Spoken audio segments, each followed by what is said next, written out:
Boas pessoal, mais um vídeo, mais uma emoção, mais uma viagem de regresso a casa e eu chego ao ponto de sorrir por dentro da minha alma quando vejo um casal, uma família de portugueses com crianças.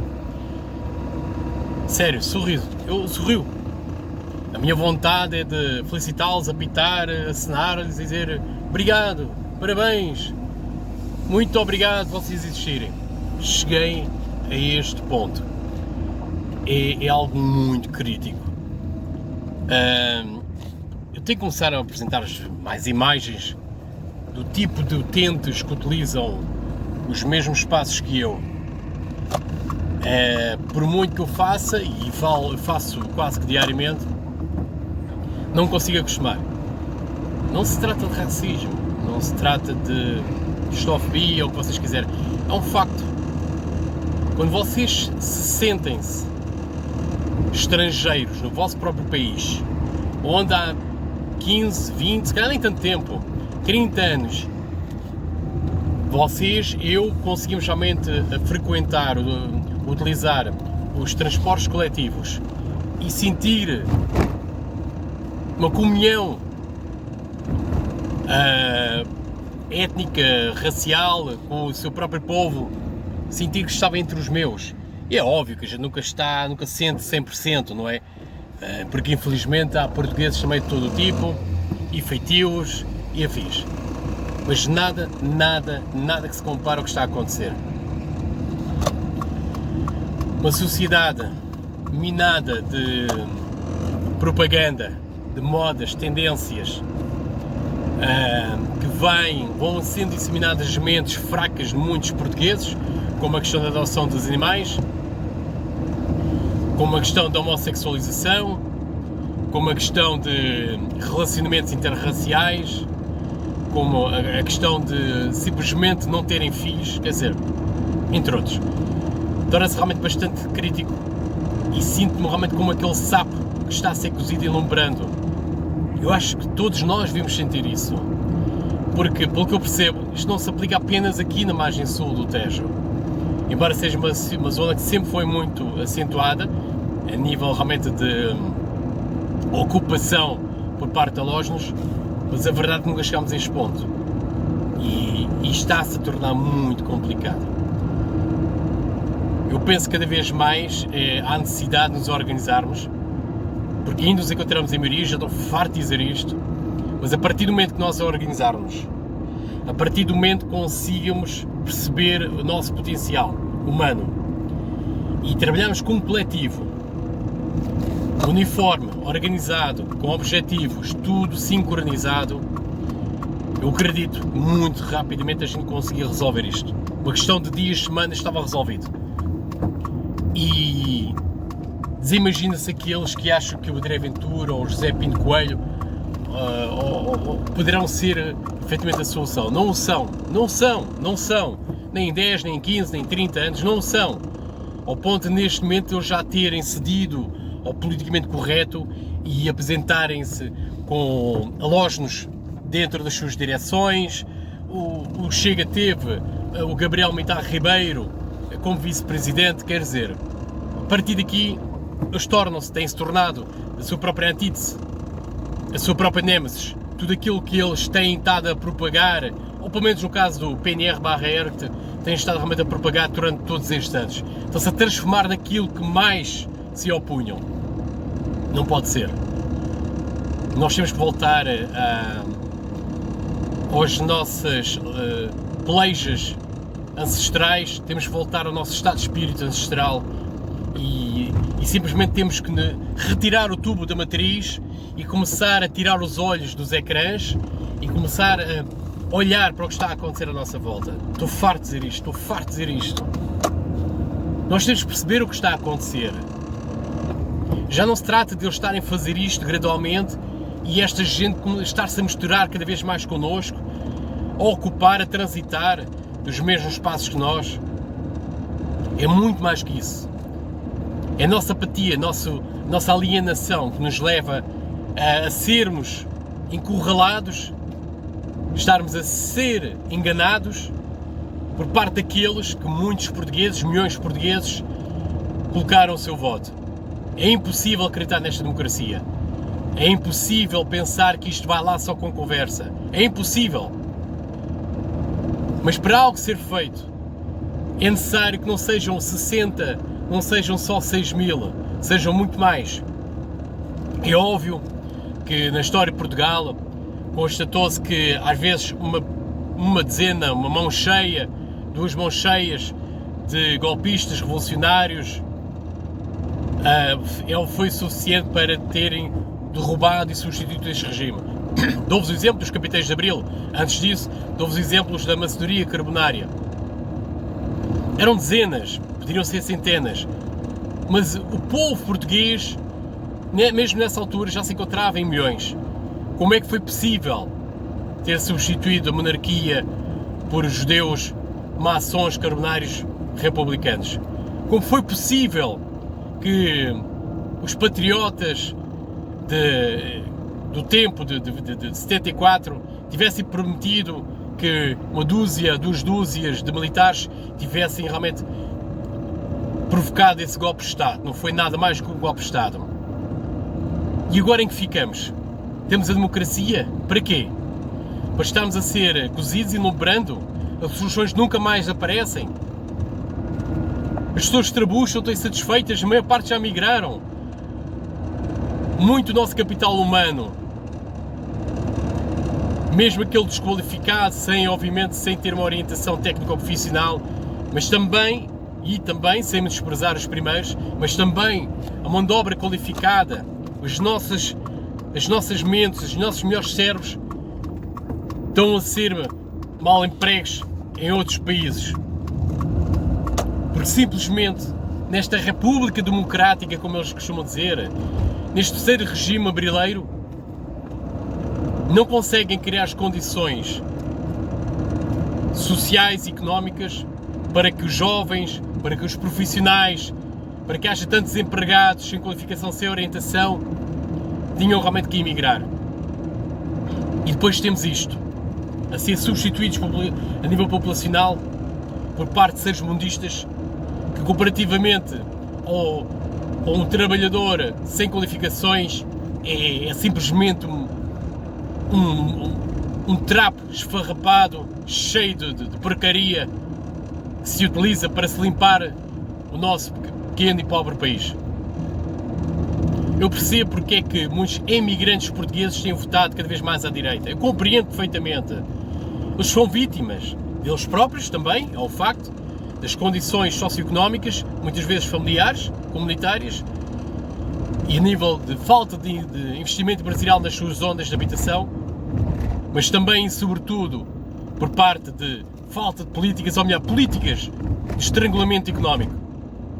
E agora mais com esta questão securitária que está a afligir-nos a todos transversalmente, do norte ao sul, aos arquipélagos, ao centro, litoral e interior. Já não dá mais para aguentar. Eu pelo menos já me sinto a cozer, eu estou a cozer. Eu não consigo compreender como é que muitos mais não sentem isso, independentemente da sua orientação ou tendência política ou ideológica. Eu devo ser o único que tem os olhos abertos. Além de vocês, obviamente. Eu não consigo compreender como é que qualquer esquerdista que se preze, qualquer centrista, qualquer democrata, qualquer social-democrata, qualquer liberal não se aperceba do que está a acontecer. Aceitem isto como um facto, uma necessidade. Algo imperativo. Algo que está a acontecer e que tem que acontecer. Mas como? Como assim? Conforme já vos exemplifiquei, muitas dessa gente, muitos liberais, muitos esquerdistas, acabam por optar em empregos, em zonas habitacionais, em comunidades cada vez mais afastadas destes núcleos imigratórios e invasores. É pura hipocrisia. Mas a verdade é que essa gente anda a bater com a mão no peito e a dizer: eu voto Iniciativa Liberal, eu voto PSD, eu voto PCP, eu voto Bloco de Esquerda, eu voto o Reis que Parta. Mas são os primeiros a não colocar os seus filhos em EMAs ou creches com africanos ou brasileiras são os primeiros que vão para zonas residenciais onde não encontram estes grandes aglomerados de comunidades estrangeiras. Eles são os primeiros a escolher destinos de viagem, de férias, longe desses centros. Eles são os primeiros a afastar-se do enorme imbróglio que eles próprios criaram, que fizeram parte. E é este o Portugal que nós temos. É o Portugal cagado, é o Portugal mijado, é o Portugal miscigenado, drogado, homossexualizado. É o Portugal que estamos a criar. Sim, nós também. Podemos ser poucos, mas não nos organizamos. Muitos nem sequer querem dar a cara, porque acham que têm mais a perder. Acham que o pote estão neste momento a devorar vai ficar intocável o resto da vida deles. E não se aperceberam para onde estamos a ser atirados. E não perceberam, estamos a ser empurrados para um abismo. E o pote que eles estão a tentar carregar e que se enfiam e escondem-se lá, vai-se partir. Alguém vai atacar e vai roubar. Vai atacá-los. Não há pote que se segure, não há profissão, não há estabilidade económica, não há uma família que se aguente. Eu vejo raparigas, e no meu trabalho tenho jovens raparigas, quando digo jovens não são africanas, adolescentes, jovens mulheres, que andam a fazer horários rotativos, noturnos, e estão a sair do seu local de emprego, neste caso em Lisboa, a horas altamente não recomendáveis. E estão a fazê-lo. São filhas de alguém português. São irmãs de alguém que é português. São namoradas de portugueses. Mas estão a fazê-lo e tenho muita pena. E sinto-me mal por saber que a qualquer momento essas jovens mulheres, essas mulheres de idade mais avançada, e não só, mesmo os homens, estão sujeitos a ser interpelados e serem atacados, no caso de elas violadas, e neles também se for preciso, dependendo do energúmeno que lhes atravessa à frente, e com isso a sua vida ser destruída, psico, emocional, fisicamente ser destruída, porque permitimos chegar a este ponto. A filha, o irmão, o neto de alguém, de muitos de nós, um dia vão ser alvo, porque é impossível evitar que isso aconteça. Já vos disse, não é uma questão de se, é uma questão de quando. Quando é que o nosso mundo vai ser destruído? Quando a segurança dos nossos descendentes, dos nossos ascendentes, dos nossos cônjuges, dos nossos irmãos e outros parentes, amigos próximos, vai ser totalmente avassalada, vai ser destruída num simples momento, basta alguns segundos e vai ser destruída. E nós não fazemos nada, nós não nos organizamos, andamos a esconder, a dizer que acontece e vai acontecer e fazemos e é isto e aquilo. Nada acontece, ninguém se organiza. Os partidos não são solução. Eu aconselho e prontifico-me a integrar qualquer organização de defesa do povo português. Não estou a falar de grupo político, estou a falar de grupo popular. Tudo aquilo que for necessário para que não tenhamos que transmitir os erros das nossas gerações, porque isto são várias gerações, para os nossos descendentes.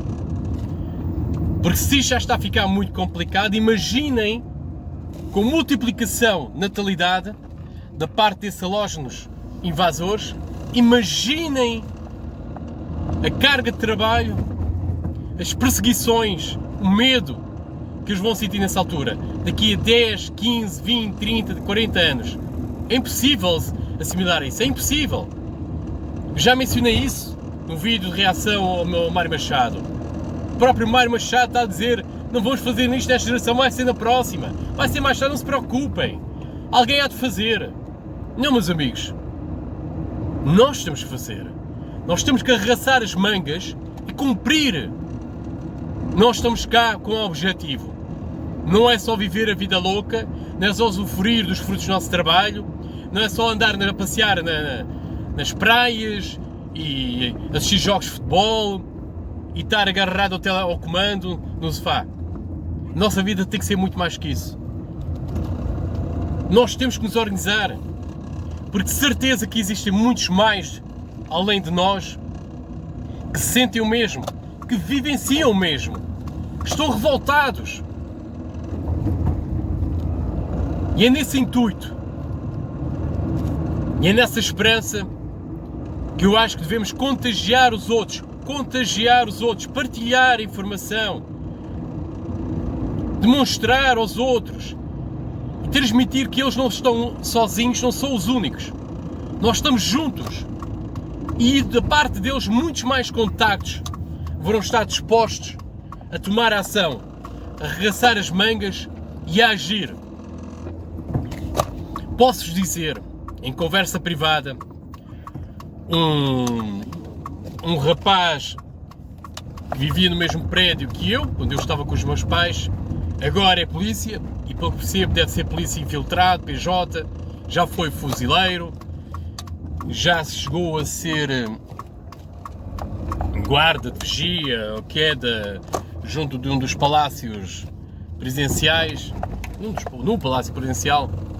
Ele chegou-me a admitir que entre a linha de Sintra e Lisboa, toda aquela zona neste momento já está ocupada. São mais que nós. São mais que nós. E daquilo que eu tenho percebido junto de outros agentes policiais que não dão a cara, eles dizem, e já o estavam a fazer no tempo da pandemia, é preciso que seja o povo a revoltar-se. É preciso que sejamos nós, os populares, os cidadãos, a fazê-lo. Porque eles não vão fazê-lo. Não quando o povo tomar iniciativa. Não quando eles perceberem que efetivamente tudo aquilo que vão fazer em seguida, será apoiado pela opinião, pela vontade do povo. Não pelos filhos deles, como sabem, e já foi denunciado, muitos comandantes, muitos chefes da polícia e não só, e militares, são maçons, logo são inimigos. Eles obviamente vão tentar corromper e manipular, forçar os seus subordinados a cumprir as ordens globalistas, traidoras, mas aqueles que trabalham no terreno, aqueles que andam infiltrados, aqueles que fazem as patrulhas, aqueles que recorrem quando são chamados, aqueles que guardam os nossos quartéis, que fazem as manobras e que vivem o dia-a-dia e percebem-se efetivamente como isto está a ser tratado, como Portugal se está a transformar.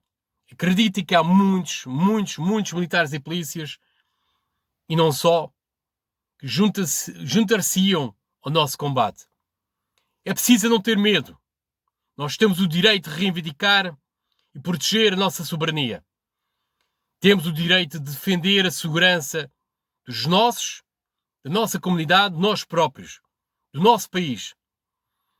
Sejam militares, ex-militares, como eu sou, ex-militar, urge vocês começarem a bater com o punho no peito e a investir no amor pela pátria, o amor pela vossa família, por vocês próprios, o amor pelos vossos pares, e pensarem seriamente se quando morrerem vocês querem que seja esta a herança a transmitir aos vossos descendentes e àqueles que vocês amam que vão ficar cá. É hora de reagir. É hora de resistência. É hora de lutar. Força, Portugal!